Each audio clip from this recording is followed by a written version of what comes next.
Today we will see second chapter of 9th standard, work and energy. Work and energy.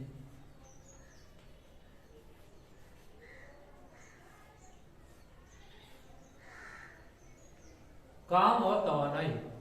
इस chapter में हम work और energy से related different concept, formulas, examples वगैरह जो है देखेंगे। इसके अलावा वर्ड प्रॉब्लम्स भी देखेंगे। सबसे पहले हम वर्क का कॉन्सेप्ट समझने की कोशिश करेंगे। Work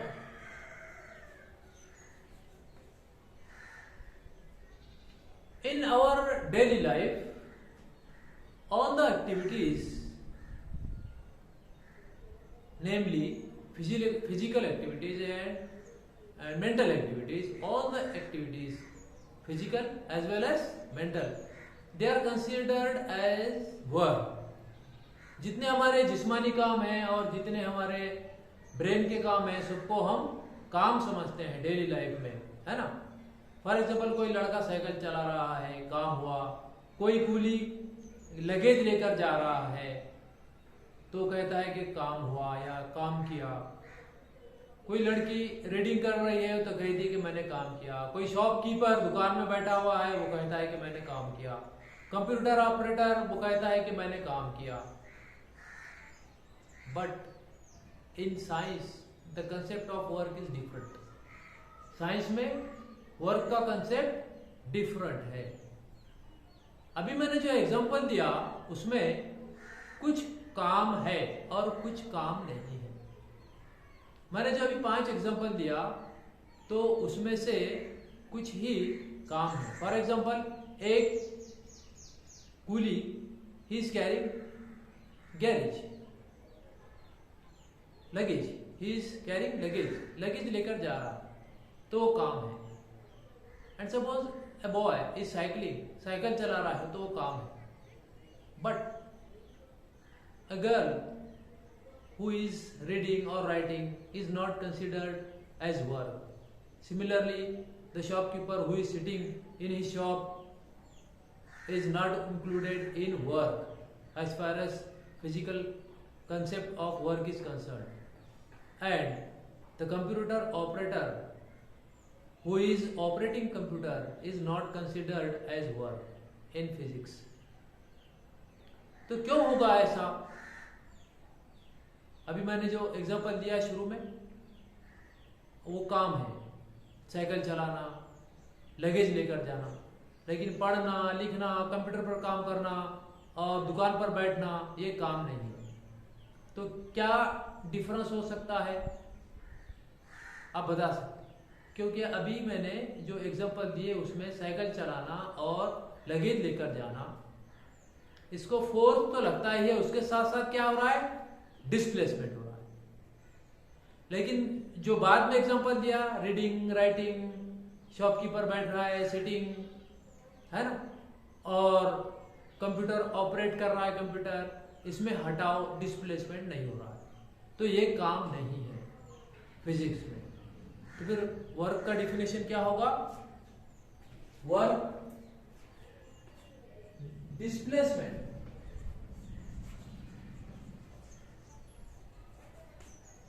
by the action of force, by the action of force. If no displacement takes place by the action of force, then work is not done. अगर फोर्स लगा रहे और डिस्प्लेसमेंट नहीं हो रहा है, मतलब काम नहीं हुआ। तो ये दोनों जरूरी है, डिस्प्लेसमेंट, फोर्स। इसलिए ये जो फॉर्मूला है इस तरह होता है, W = F × S। W = F × S। Suppose we are pushing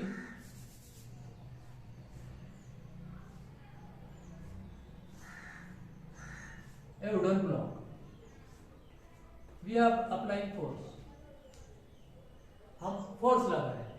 Suppose this wooden block moves to this position, ये पोजीशन से ये पोजीशन में आया हो, ठीक है। अब इसका जो है हम क्या करेंगे, डिस्प्लेसमेंट मालूम करेंगे, राइट। ये जो है इसका इनिशियल पॉइंट है और यहाँ पर ये इनिशियल पॉइंट है। आप इस तरह भी मार्क कर सकते हैं डिस्प्लेसमेंट, यहाँ से यहाँ तक ये डिस्प्लेसमेंट है।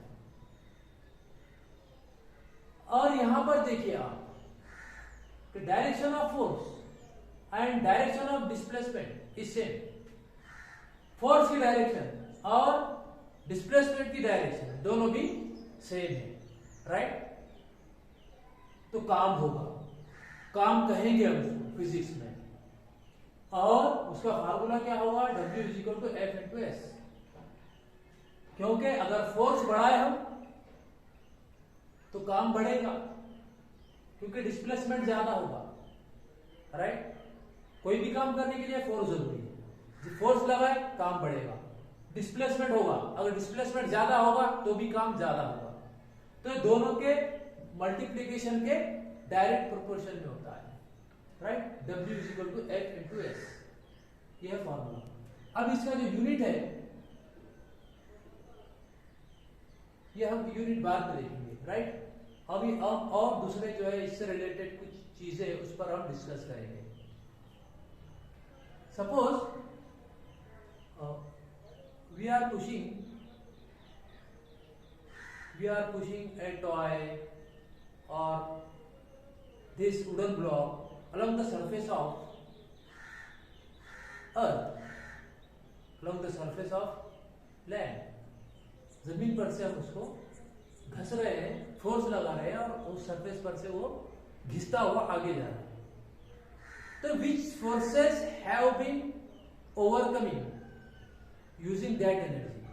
तो हम जो एनर्जी लगा रहे हैं, जो फोर्स लगा रहे हैं, तो कौन कौन से फोर्सेस को ओवरकम करने के लिए वो एनर्जी काम आ रही है, आप बता सकते हैं। जब कोई वुडन ब्लॉक या बच्चों का खिलौना जब लैंड पर से, जमीन पर से आगे जाता है तो उसको कुछ फोर्सेस अपोज करते हैं।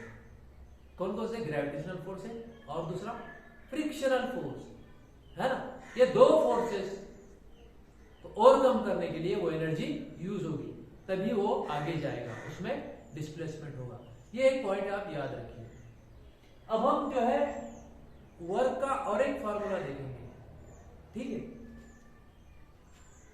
Suppose this one is a wooden block and a girl or a boy is pulling that one with the help of rope। समझिए ये रोप है, उसने रस्सी से बांधा और उसको वो पुल कर रही है। तो इसका जो डिस्प्लेसमेंट होगा इस तरह होगा, है ना। डिस्प्लेस तो होगा ही इस डायरेक्शन में, लेकिन फोर्स का डायरेक्शन क्या है। फोर्स का डायरेक्शन जो है वो इंक्लाइंड है, is making some angle with the direction of displacement. अब यहां से मैं एक लाइन खींचता हूं parallel to the line of displacement, ठीक है। तो यहां पर बन रहा है एक angle, suppose the angle is theta. तो in this condition what will be the formula for work।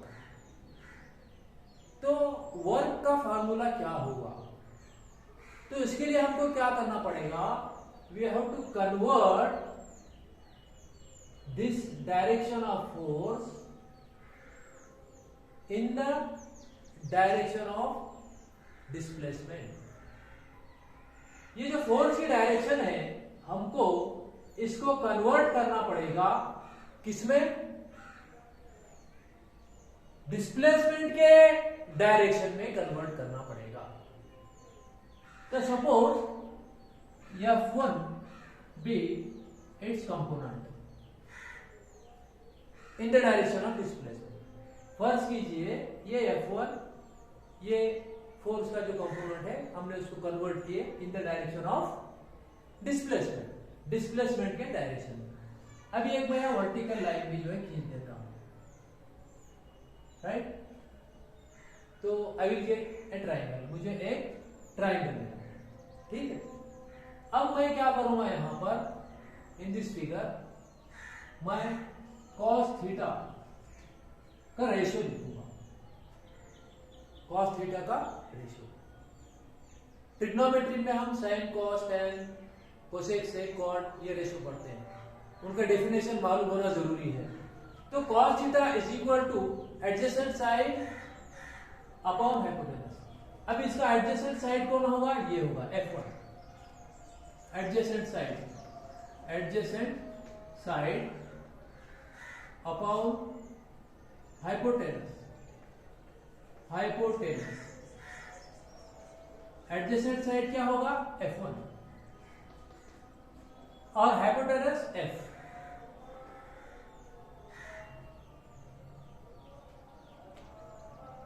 तो मैं F1 की वैल्यू निकालूंगा, therefore F1 is equal to क्या होगा, F cos theta, F cos theta.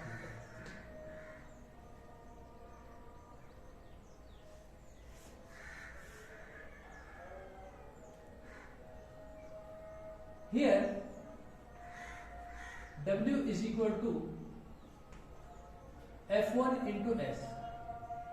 अब यहां पर जो W होगा वो F1 into S होगा, ये F1 into S, क्योंकि F1 ये इन द डायरेक्शन ऑफ डिस्प्लेसमेंट है, ठीक है, जो हमने कंसीडर किया है, और डायरेक्शन ऑफ डिस्प्लेसमेंट के वो उसी डायरेक्शन में है, तो हम F1 S लिखेंगे, राइट।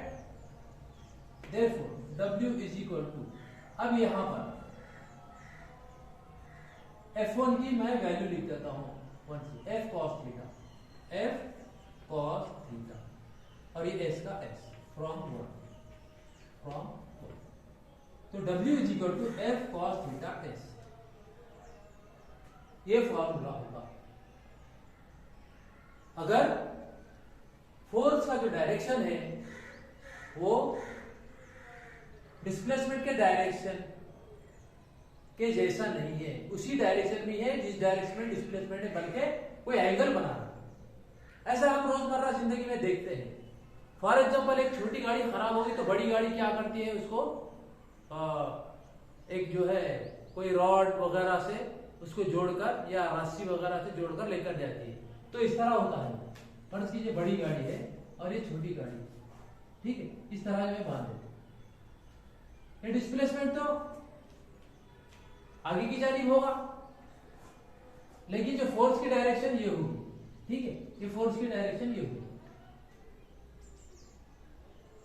तो ऐसे हम और भी दूसरे एग्जांपल दे सकते हैं, आपको समझने के लिए ये एग्जांपल दिया है जो कि बुक में भी दिया हुआ है।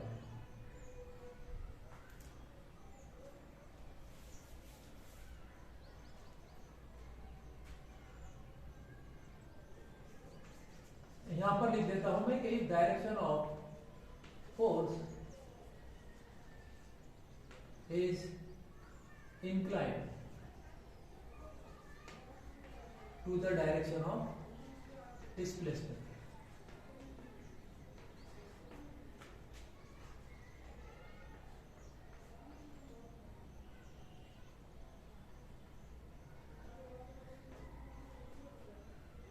तो ये फार्मूला बनता है, इतना दो फार्मूले याद।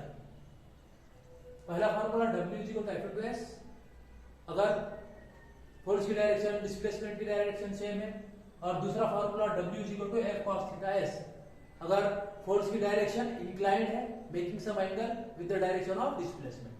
तो ये formula F cos theta S, ठीक है। अब देखिए एक टेबल में आपको बताऊंगा जिसकी मदद से हम cos थीटा के वैल्यू देखेंगे, different values for different angles, and we will also conclude the type of work। theta cos theta W is equal to F cos theta S, और एक कंक्लूजन।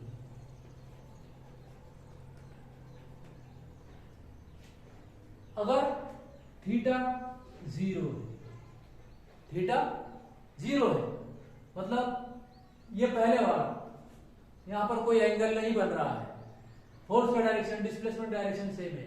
cos थीटा की value यानी cos 0 की value cos 0 is equal to 1, cos 0 1 होगा, ठीक है। अगर मैं यहां पर 1 रखूं cos थीटा, क्योंकि cos थीटा की वैल्यू 1, cos 0 का मतलब उसकी वैल्यू आती है 1 ट्रिग्नोमेट्री के हिसाब से, cos 0 इज इक्वल टू 1, यानी कि cos थीटा 1 हो गया। तो यहाँ 1 रखा, f का 1 से मल्टीप्लीकेशन और s से मल्टीप्लीकेशन कितना होगा, w is equal to f into s हो जाएगा, और ये जो वर्क होगा पॉजिटिव वर्क, पॉजिटिव वर्क। तो पॉजिटिव वर्क का डिफिनेशन ये है कि if the displacement takes place in the direction of force such type of work is called positive work. अब हम देखेंगे theta is equal to 80 degree 90 degree, cos 90 0 होता है, cos 90 0 होगा। अगर यहां पर मैं 0 वैल्यू रखूं cos थीटा की जगह और f s को 0 से मल्टीप्लाई करूं तो 0 ही आएगा, तो यहां पर होगा 0, काम ही नहीं हुआ, w 0 यानी 0 वर्क की example earth and moon is revolving around the earth in a circular path. The direction of displacement of moon is tangential, always tangential, ये हम पहले पढ़ चुके हैं। डायरेक्शन ऑफ डिस्प्लेसमेंट क्या है, मून की टेंजेंशियल है, और ये जो है रेडियस जो है ये क्या बता रहा है हमको, फोर्स ऑफ अट्रैक्शन की डायरेक्शन, ग्रेविटेशनल फोर्स की डायरेक्शन, ठीक है, ग्रेविटेशनल फोर्स की डायरेक्शन। ये दोनों एंगल बना रहे हैं, कितने का एंगल बना रहे हैं, 90 डिग्री का, तो यहां पर वर्क डन 0 होगा। In case of circular motion, the direction of displacement is perpendicular to the direction of gravitational force. Therefore, work done will be 0 होगा work। अगर 180 है,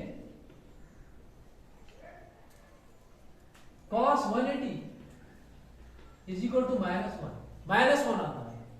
अगर मैं यहां पर -1 लिखा,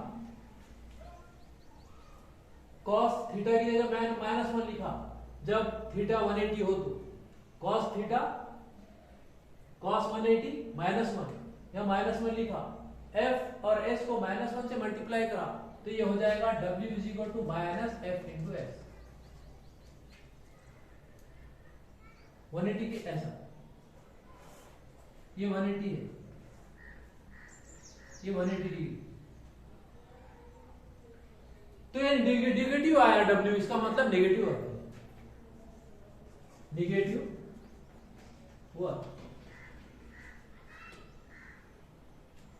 अब इसको हम कैसे डिफाइन करेंगे, if the direction of displacement and direction of force they are opposite to each other, then such type of work is called negative work।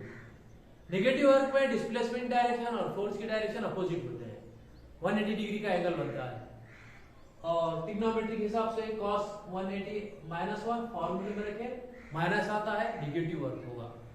समझ में? I will clear this one, मैं इसको क्लियर कर देता हूं।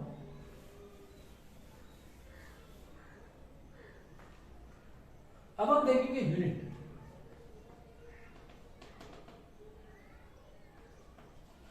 Work W is equal to F into S।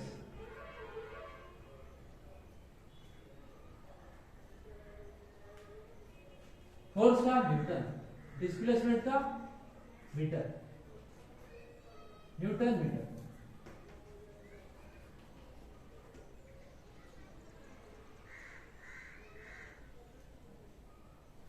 या इसको हम जूल भी कहते हैं, और जूल।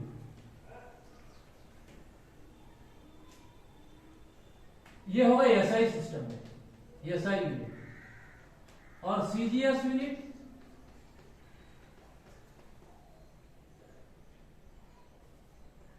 डाइन, और यहां पर होगा सेंटीमीटर, डाइन सेंटीमीटर, ठीक है।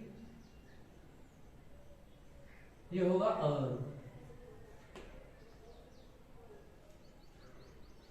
जूल और अर्ग ये यूनिट है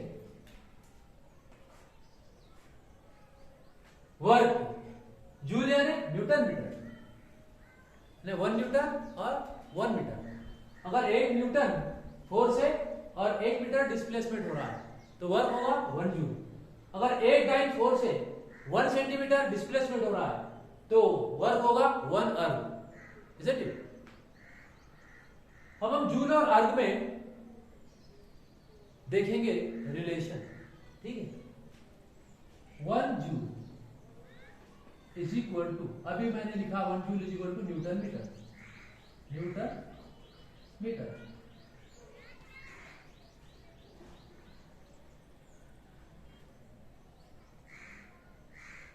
न्यूटन और डाइन आपको मालूम होगा फोर्स के यूनिट से, ठीक है। 1 newton is equal to 10⁵ dyne, ये 10⁵ डाइन हो गया। और मीटर 100 सेंटीमीटर, 10⁻² सेंटीमीटर, ठीक है। अब ये 10⁵, 10⁻², 10⁻7 हो जाएगा, dyne centimetre. Therefore 10⁻7, dyne centimetre को क्या बोला गया? डाइन सेंटीमीटर को अर्ग। तो 1 जूल किसी के बराबर होता है? कितने अर्ग के बराबर होता है? 10⁻7 अर्ग के बराबर होता है, ठीक है। तो यूनिट याद रखिए, जूल एसआई यूनिट, अर्ग सीजीएस यूनिट वर्क का, और 1 जूल इज इक्वल टू 10⁻7 अर्ग। 1 जूल में 10⁻7 अर्ग होते हैं, ठीक है। अब 1 जूल में 10⁻7 अर्ग कैसा होते हैं ये मैंने आपको मैथमेटिकली यहां पर जो है सॉल्व करके बताया है। Hope you have got today's points. Will meet in the next period. Write down these points in your notebook. Goodbye.